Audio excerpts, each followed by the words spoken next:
This is the Michael Brighton Show.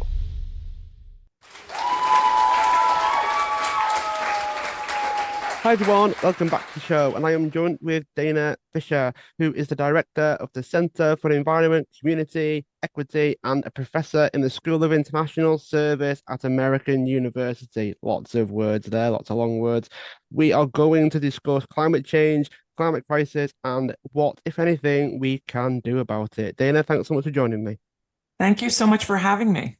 So I think we may need a bit of a beginner's guide to what the climate crisis is. Some people know, some people don't, some people think they know. What is it actually? Well, the climate crisis is a crisis that's being driven by the ways that concentrations of greenhouse gases have accumulated in our atmosphere. And those greenhouse gases come from all sorts of economic activity, most specifically the burning of fossil fuels.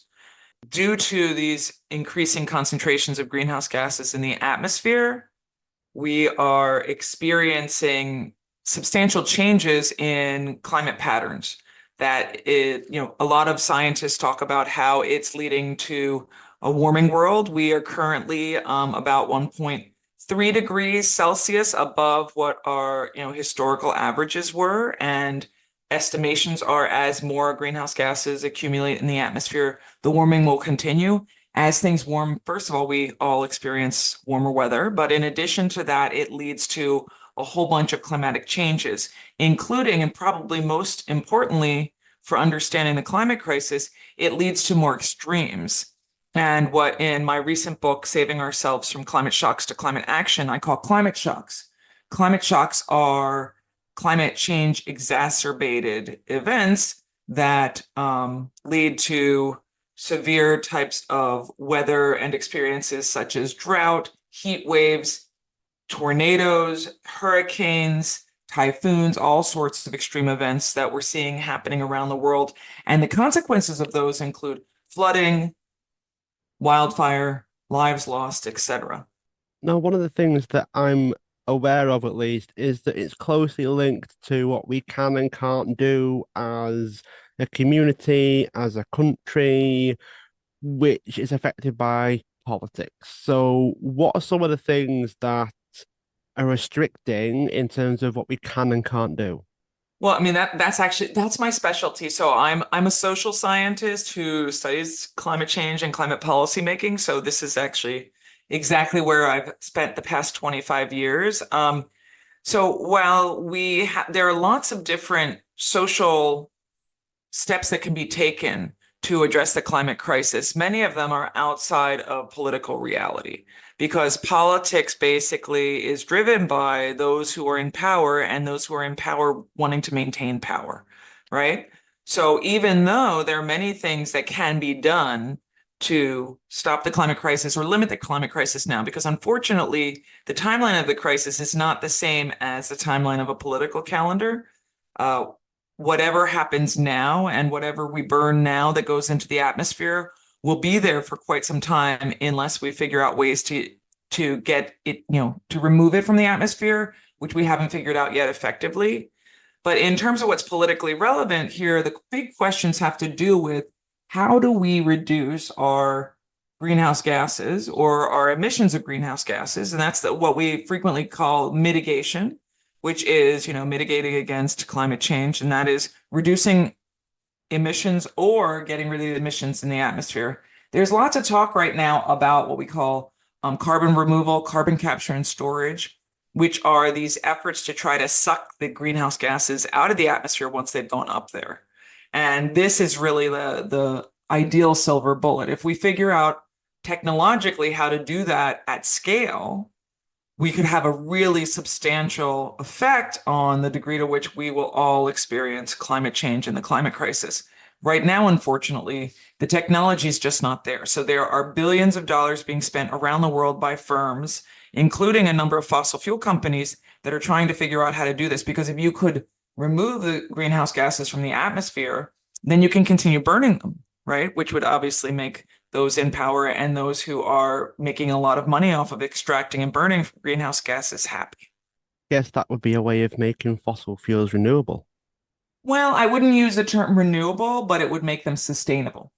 How does it work in terms of being able to actually implement some of these things? You mentioned the technology is not quite there for carbon capture, which I have heard of, but it seems a bit early stages, but I'm not in the know. You're probably much more in the know than I am. Where does it actually come from then? Is it policymakers? Is it companies? Is it other entities that possibly have a hand in the ability to actually take action on these things? It seems like everything's conversation, everything's policy, but how far does it need to go before people start breaking ground on some of these things? Well, that's exactly the question that I take up in my new book. So in Saving Ourselves, I basically bring together research that I've been doing for the past 25 years on the climate crisis, on climate policy making. When I started out, actually, we didn't call it a climate crisis. And in fact, we were talking about how to bring about policies that would reduce our concentrations of greenhouse gases with the idea that we wanted to do something to save the polar bears. And I don't know if you remember that period of time, but it was a very different time where we didn't realize how severe and how much we would all personally experience climate change. There were discussions about research that predicted it might have an effect, but people weren't yet experiencing these extreme heat waves, these severe events that we're experiencing, more and more now. But at this point, in my book, I talk about how the 29th Conference of the Parties of the United Nations Framework Convention on Climate Change, which is the international regime that aims to address climate change and the climate crisis, is about to meet this year. And every year, the parties meet, that is, the leaders of countries from around the world, they meet to try to agree to an international policy that everybody can be comfortable with that will address climate change. Now, unfortunately, as I talk about in my book, we're 29 years in, and we still have not done anything close to what is needed to limit the climate crisis. So if you look at any graphs of greenhouse gases in our atmosphere, they continue to increase steadily every year. Every year, we have more being emitted in the atmosphere than the year before. So concentrations go up, and that is directly related to the effects that we're going to all experience. So based on that and my study of a bunch of domestic politics from countries around the world, it's very clear that politics can't really save us from the climate crisis at this point. And there's no reason to believe that the 29th meeting of the parties, which is going to take place in November, is any more likely to resolve and come up with a policy that everybody will agree to and implement than the previous 28. So based on that, to answer your question, the best way to realistically get to a path towards addressing the climate crisis is thinking about the role that civil society will play. And civil society is you and me and all of us, everyday people who in our personal lives can, make changes, but also can put pressure on our governments and businesses to do the right thing, which is what is absolutely necessary today. One of the pushbacks that can sometimes happen, though, is the average person, like you or perhaps me, you get to a point where individually we feel like we're not able to make a difference. What would you say to someone that's thinking, well, I can't make a difference on my own?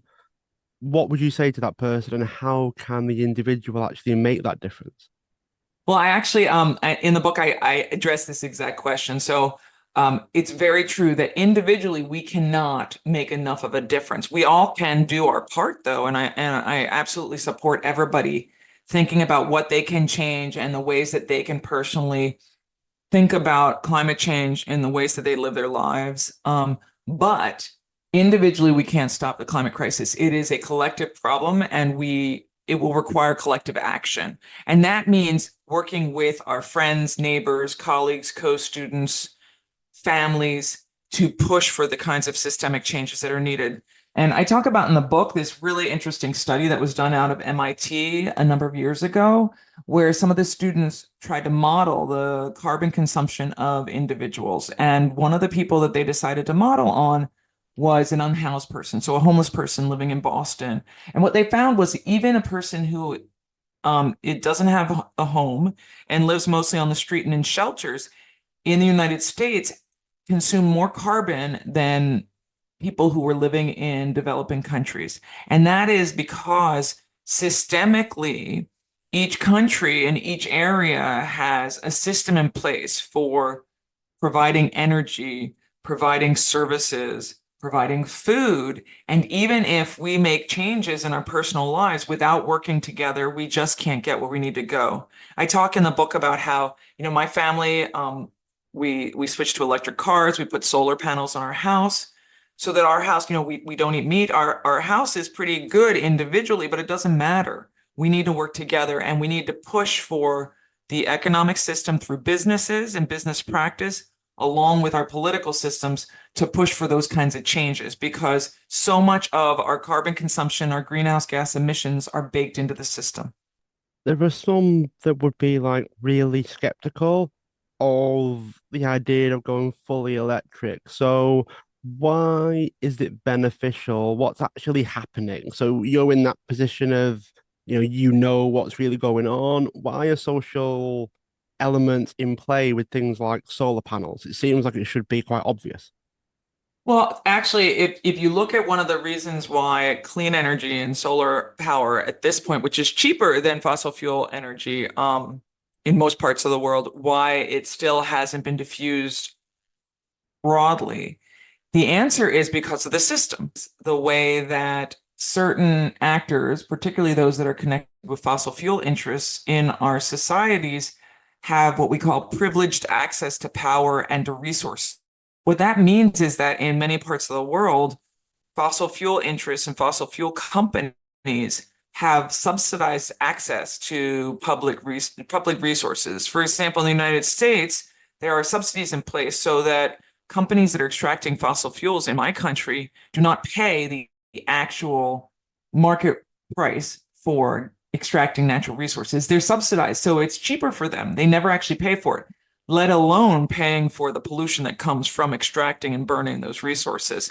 So they basically have, the market supporting continuing their work. And they want to keep that in place. And to do that, they actually contribute to the election of, and the campaigns of elected officials who are running for office on both sides of the aisle. That is the Republicans and Democrats. So many people in power in the United States and in many other countries actually have received funds from fossil fuel companies. As a result, we find that even if they say they care about climate change, they vote in favor of supporting fossil fuel companies and fossil fuel interests, which, isn't really, shouldn't surprise anybody, right? Because, we don't like to bite the hand that feeds us. But when we think through what the implications of that are for the climate crisis and for policymaking around the climate crisis, they're quite substantial and quite significant. So that's the reason that many people are not actually getting access to clean renewable energy right now, is that there are companies in power that are pushing very hard, both so that we don't understand the problem. They push climate misinformation. There's been lots of research documenting that recently out, but they also continue to take advantage of their privileged access to our resources that come at a subsidized rate, so they don't even pay market value for them. Is this like a scenario where you've got industries supporting each other to maintain the status quo? So it's what it seems like to me. Oh, absolutely. I mean, we see that businesses have been quite bipolar on climate, right? So some businesses that are investing in and making money and profiting from a transition to clean energy, those are the companies that are building, windmills, that are working on solar panels, distributing solar panels, that are really part of a sustainable economy. They're pushing very hard for the transition. However, at the same time, you have a very broad sector of the economy in any advanced industrialized nation that makes their money off of petrochemicals and fossil fuels directly. And those companies all want to continue with the status quo. So they're pushing very hard to slow the transition to a clean energy economy, to renewable power, because the second that happens, they no longer can make money off of, processes that they've been making money off of for many years. it almost becomes more complicated the more you know. Like you understand how everyone props each other up, so to speak, just to maintain the way things have always been, versus this, it's better for the planet, so we should just do it anyway. It's a weird situation that we find ourselves in, that's for sure. For sure. I mean, so the way that you described it is absolutely true. We have these sectors that are working together to maintain the status quo and maintain business as usual and continue to squeeze every dollar they possibly can out of the fossil fuel-based economy. I mean, and we even see it with countries that have been transitioning away from fossil fuels within their borders. Many of them are continuing to extract natural resources and send them to other places. And continue to support other countries burning their fossil fuels. A good example of this would be Norway. So this is why it's such a hard process to transition away from the system that we're living in right now. But these systemic changes are absolutely necessary. And all of that is exacerbated by the timeline of climate change and the climate crisis being not one that lines up very nicely with the political timeline. So if you have somebody coming into power, they're not going to be in power when the worst of the climate crisis hits us. And the changes that they make today will not be felt as benefits within the period that they're in office. So that they have to have a vision for wanting to do something good beyond the timeline of their position in power. And that's really hard to ask an elected official to think like that. It's interesting, isn't it? How we probably need to, I guess, empower politicians or leaders or decision makers to actually put things in place that don't necessarily change from politician to politician. So let's say you put something in place where everyone has to donate 20% profits towards renewable energy and that stays there regardless of who's in power. It means that no matter who is in power, we are doing things systematically that benefit the planet. How do you encourage people to think long term and think in this way, given that you've got your grandchildren, great grandchildren, they're going to be experiencing the consequences of our actions? Well, I mean, this is an important question. And I think that on the one hand, um, it's very tricky. But on the other hand, that's exactly how we are today, because it's not like fossil fuel infrastructure is something where you can snap your fingers and all of a sudden there is a well or a mine that's extracting fossil fuels from the ground. It's basically a process and a system that needs to be built out where you can extract and then burn.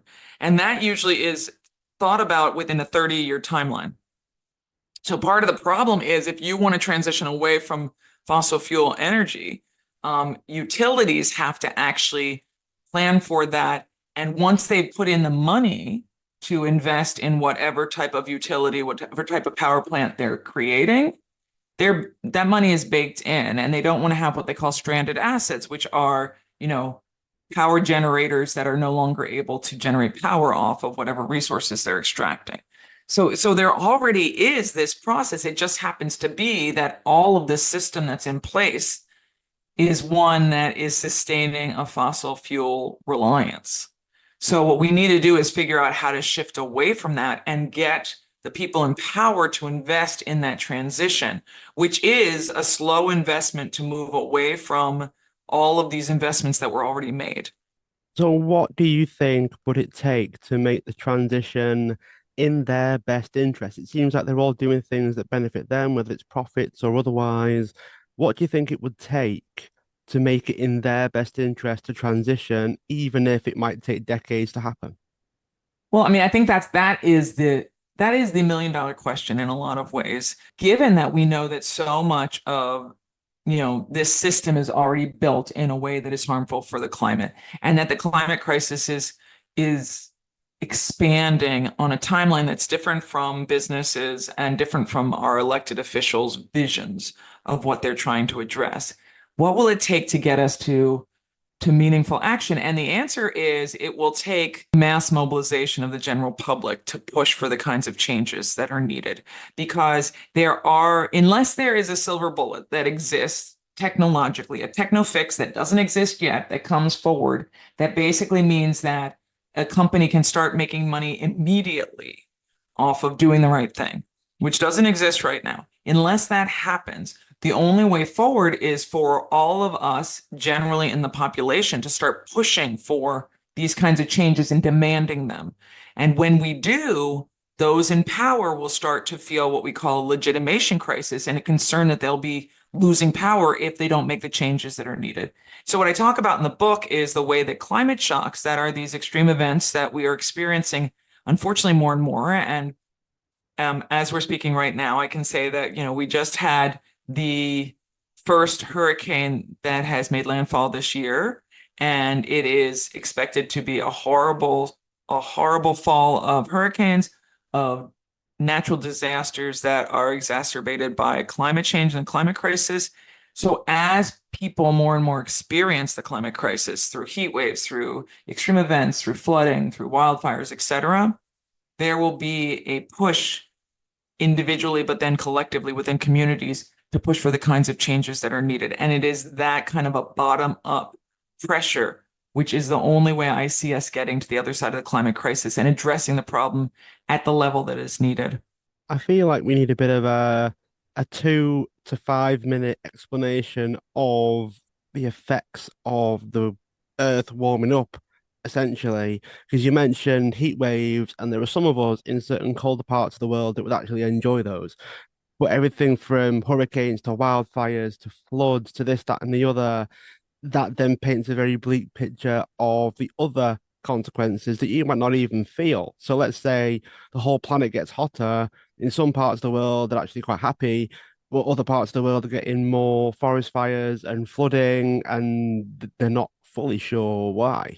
So why does the weather actually get more intense when it gets hotter? Well, there's a whole range of reasons why the weather is becoming more intense, I guess is one way of talking about it. I think that what's worth noting here is that these concentrations of greenhouse gases that are accumulating in the atmosphere basically bake in the heating. I mean, that's why they call it the greenhouse effect, because it works basically like a greenhouse, so that it heats up more than, it locks in some of the radiation so it can't escape, and therefore we have a warmer atmosphere. At the same time, there's also warming of the seas, and a number of scientists have been remarking about the fact that our seas are warming very rapidly at this point, which is leading to a whole bunch of potential disasters there.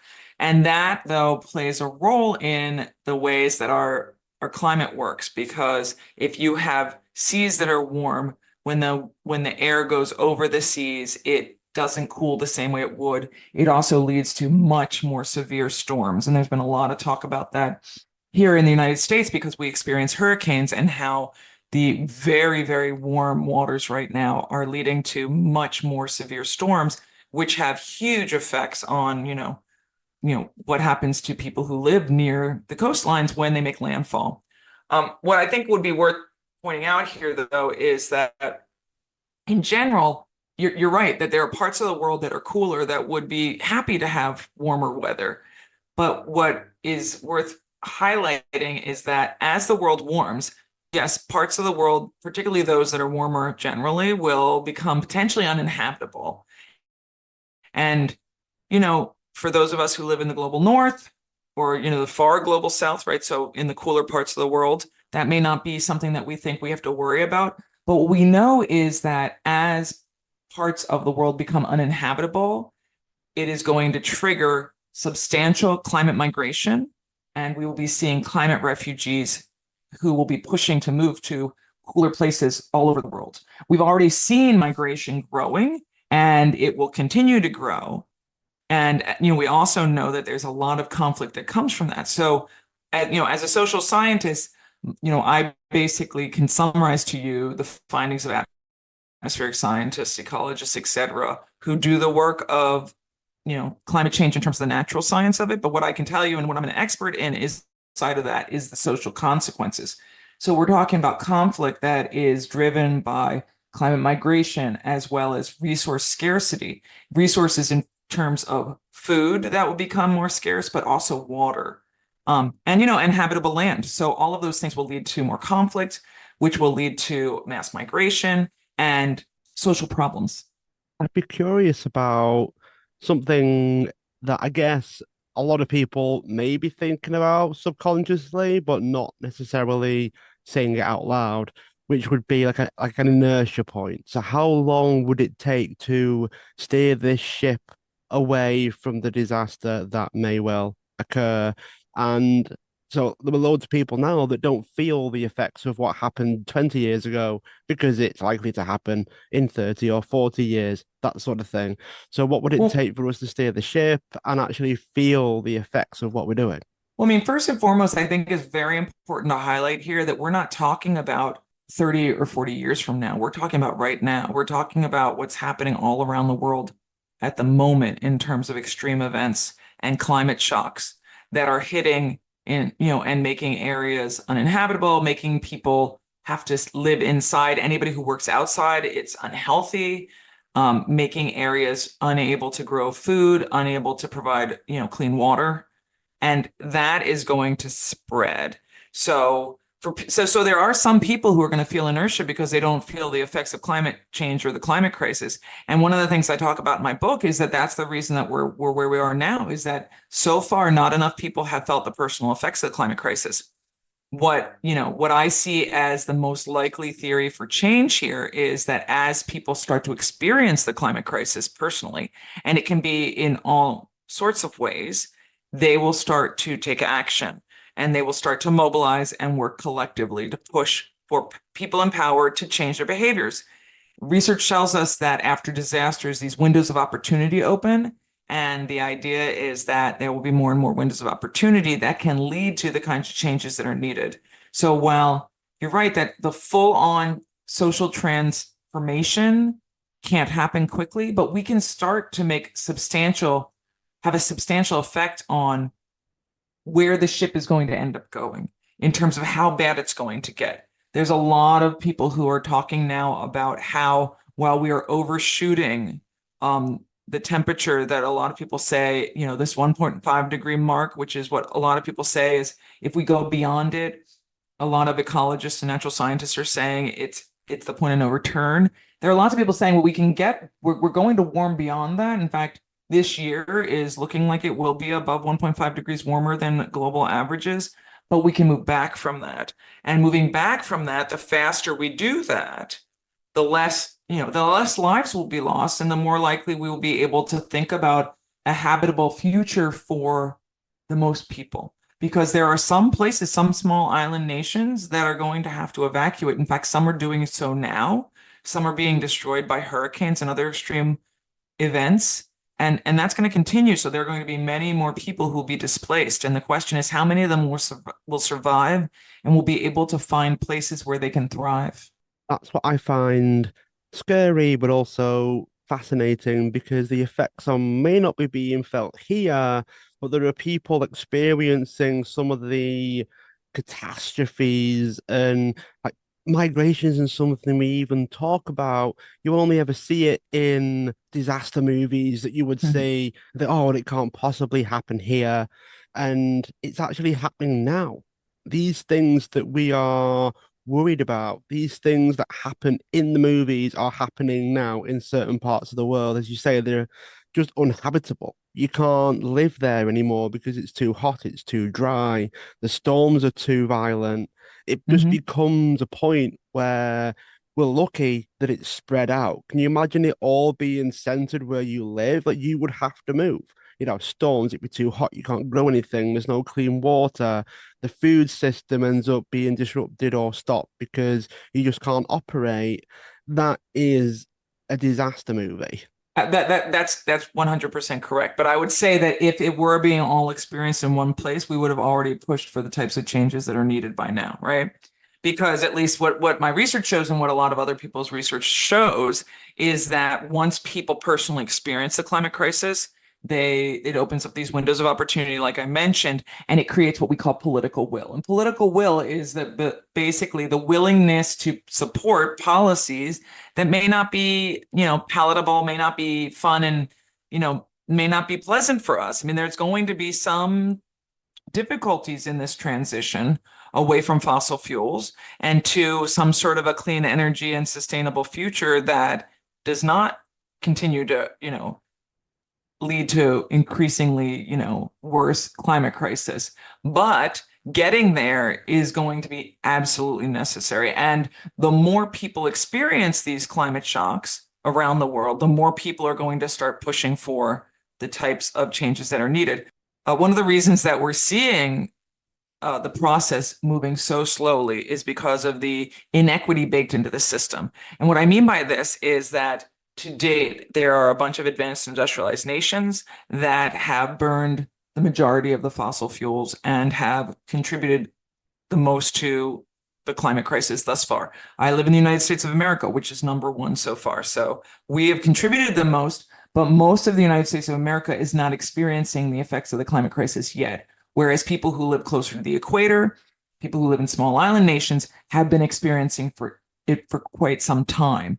But that is starting to change. And actually, we're seeing these extreme events, these extreme storms that are flooding out areas. We're seeing, temperatures that are higher than ever. We're seeing big wildfires spreading all over, the northwest of the United States. Those are all driven by climate change and the climate crisis. And so as people experience that, what we find is that it triggers people to feel very angry, and anger motivates people to work collectively to push for social change. We're not there yet, but I think that either people experience this, get angry enough to push for social change, or we're going to just live through, substantial lives lost. And I don't see that happening. My research suggests that, that people will bind, will work together and collectively push for a better world. And that's why I call myself an apocalyptic optimist, because I think that social change is really necessary and is going to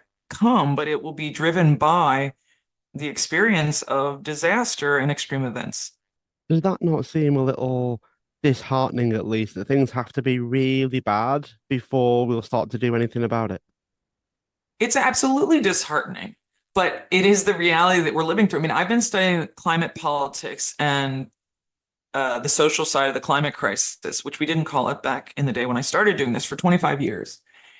And I've written a number of books about climate politics and decision making around climate and protecting the environment and the way that civil society is pushing for social change. And none of that has led to the type of changes that are needed. And atmospheric concentrations of greenhouse gases to continue to go up. The average temperatures continue to go up. The severe and extreme events continue to come more frequently and become more severe. It's so severe now that we're actually talking about how we need to add a new category to the categories that we classify our hurricanes. And, that's the exact opposite way we need to go. What we need to be doing is figuring out how to make these, storms less severe, because the severity means lives lost and means people displaced, but we're not doing it. So while it does seem dire, that's where we are. And that's why we're in what I call an all hands on deck moment for addressing the climate crisis. It's going to take all of us doing anything and everything we're willing to do to get us to the other side of the climate crisis. And it's not going to be fun and it's not going to be comfortable and lives are going to be lost. But I hope that we can figure out a way to get to the other side with as many of us as possible still here. Now, I know that one of the things that we can do, something that we've discussed before, is empowering the communities or the individuals to work together, being able to work together as a community to actually benefit the planet, but also an element of preparedness, I guess, because if things do get worse, then we need to be ready. So, what's going on? What's happening? What are people starting to put together? And what kind of interventions are happening today? Yeah, so I talk a lot about cultivating resilience in a lot of my work, and I talk about that in the conclusion of Saving Ourselves, because that is what we need to be focusing on right now. We know that people will be experiencing the effects of climate change, and resilience is preparedness and making our communities capable of withstanding the types of environmental damages that we're set to experience, such as sea level rise, extreme heat, drought, or extreme weather. But most importantly, resilience involves social preparedness so that we can help one another in our communities to build the kind of capacity to withstand the events that are coming. And there are so many groups at the local level that are starting to take this on. And what I really have been trying to talk to many people about is how they can get involved in these efforts by working within your community to create the kinds of connections that are needed when disaster hits, because disasters will be coming. And unfortunately, they'll be coming for many of us. So it's all about making sure that everybody has access to food, clean water, to power, to childcare, to, to work, all of these things. And this is a lot of what I've been studying recently is efforts by the US government to create service corps that are addressing climate change. The Biden administration announced the American Climate Corps last September, and that Climate Corps just started employing young people and training them to address climate change. And so what I've been doing is looking at these types of efforts to build and cultivate resilience within communities. And, it's all about empowering and our civil society and building and expanding civic capacity to connect one another so that we're there for one another when disaster strikes. I mean, and to be honest, it's better for the world anyway for us to have those kinds of strong ties in our community, but it's particularly necessary if we're going to be living in a world where climate shocks come more frequently and with more severity. What kind of things are they doing now? Because you picture underground bunkers and shelters for things like hurricanes. What else is happening currently to help people prepare?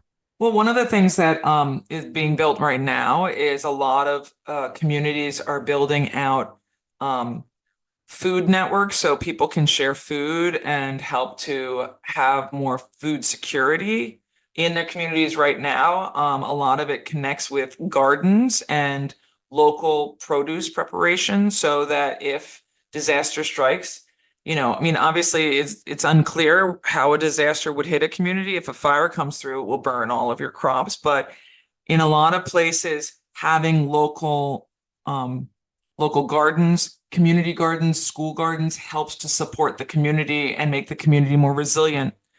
It also helps to build support and connections. I mean, some of the other work that I've been looking at in urban areas is communities that are pushing for things like electric buses right now. So, school buses in most places in the world are fueled by diesel fuel. Diesel fuel, first of all, is a fossil fuel, but second of all, it has substantial air quality impacts because of the particulate matter that comes from burning diesel fuel.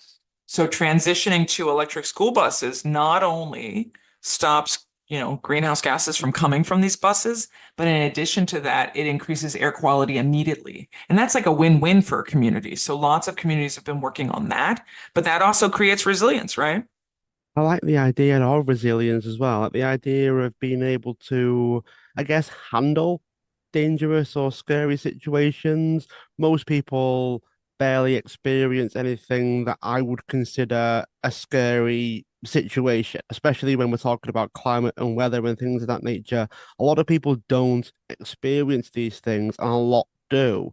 What kind of things could, let's say, the uninitiated, Dana? What can we do? How can we put ourselves in those people's shoes to at least give us a sense of perspective and give us a sense of, okay, when this happens, what can we do? How do we help prevent these things? Because I feel like, as you said before, unless you're experiencing it personally, you're less likely to even do any of these things. Well, I mean, one thing I would just say is that we all, I suppose we could say we are privileged to have all lived through the pandemic. I'm not sure it's really privileged, but we all lived through a pandemic, and a pandemic gave us the opportunity to experience for the first time since the flu pandemic back in 1918, how we all can socially change substantially to reduce risk, right? And that's the kind of changes we're talking about. What can we do to protect ourselves and our communities? And when you think about it that way, there are lots of things that we already did, but one of them that many people may have done, or maybe you can think about doing, is starting to build more networks in your community so that if there's less support that comes from outside the community, you have more capacity to help one another if you become cut off from the world, if you lose power, if you lose access to food, if there are food shortages, water shortages, just being able to support one another. And to be honest, like I would just say that even though some people may not be able to envision that kind of disaster and think I'm talking about, some sort of a Mad Max future scenario, remember that in general, building community and relational ties within your community is really good for democracy and really good for kind of empowering yourself to play a role in your society, right? And it's just about connections and connections that basically mean that you are there for your neighbor and your neighbor's there for you for whatever happens, be it another pandemic or, the likelihood of experiencing some of these climate shocks. And that means that when people need help, they have help. So I mean, it's just good sense anyway to build those kinds of ties. But in the case of the climate crisis, just thinking through then the fact that if you have that kind of social resilience, you're able to withstand everything better. That's an interesting point. It's almost like a burden shared as a burden halved almost. Is that really the case in terms of being able to survive these things? Like if you're, let's say, a group of five that you all know each other, you're all able to help each other out, that makes things easier. Oh, absolutely. I mean, the one thing I would say is that some people think, oh, well, in disaster, it's best to be an individual and live in your own little bunker with your own little stores, right? And sure, there are going to be some people who might choose that route. I mean, but first of all, research says that we actually are communitarian by nature. And so humans tend to help humans, which I find that heartening. And building the capacity to help one another is valuable because when that means that if one person or one family or one area is harmed, if we all can share the burden, it means that the pain and suffering that any individual will experience is much less. And there'll be less pain and suffering overall experience because it'll be shared by more people, right? So, I mean, in some cases, folks will be, you know, very lucky and not experience climate change. But given the scenarios that we're seeing coming out of the Intergovernmental Panel on Climate Change, in the near future, we are all going to experience something. Whether or not it is life-threatening depends on where you live and whether or not you're lucky. But just again, having those kinds of supports in place in your community just makes community better and also means that you have supports when you need them. It does also seem like we need to be able to put ourselves in somebody else's frame of mind. Like if you're experiencing these things, we need to be able to help those, even if we are not feeling them themselves. Like we need to put ourselves in their shoes.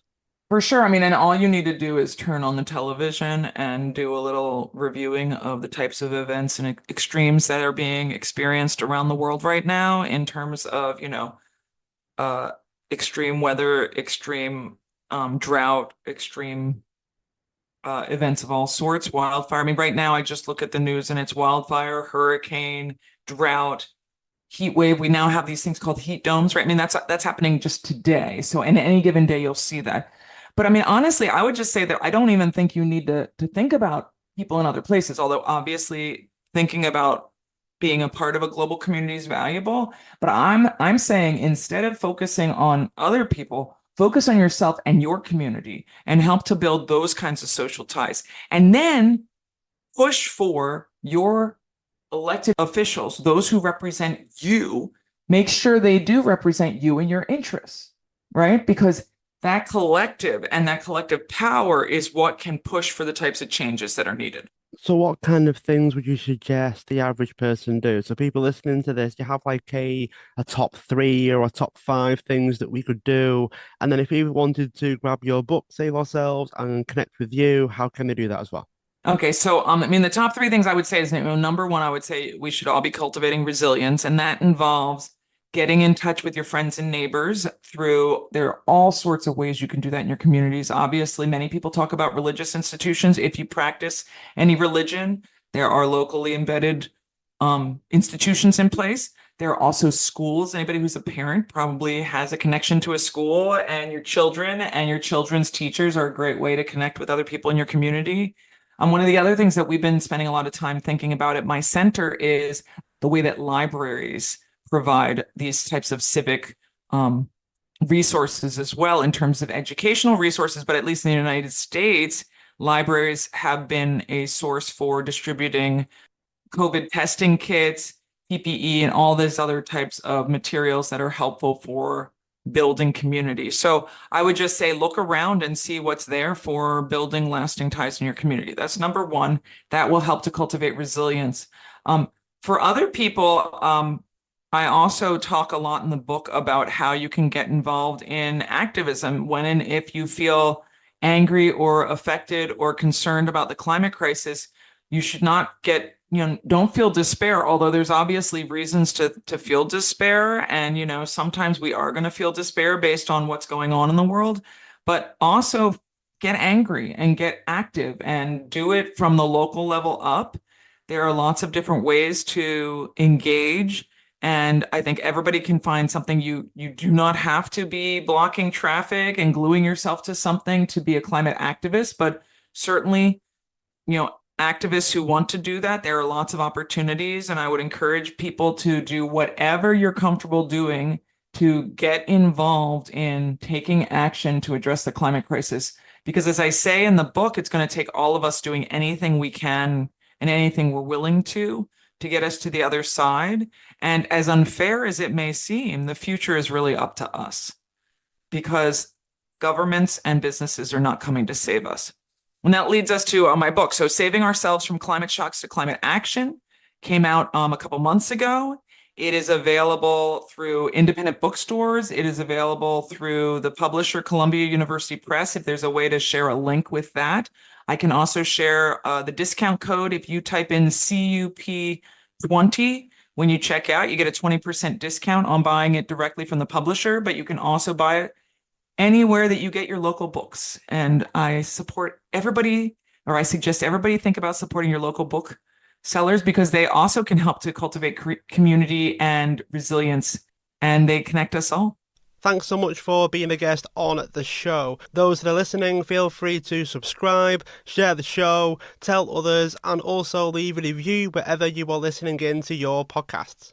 Dana, hi, I've enjoyed it. It's been fantastic. I look forward to keeping in touch. It's been great. Thank you. Thank you so much for having me.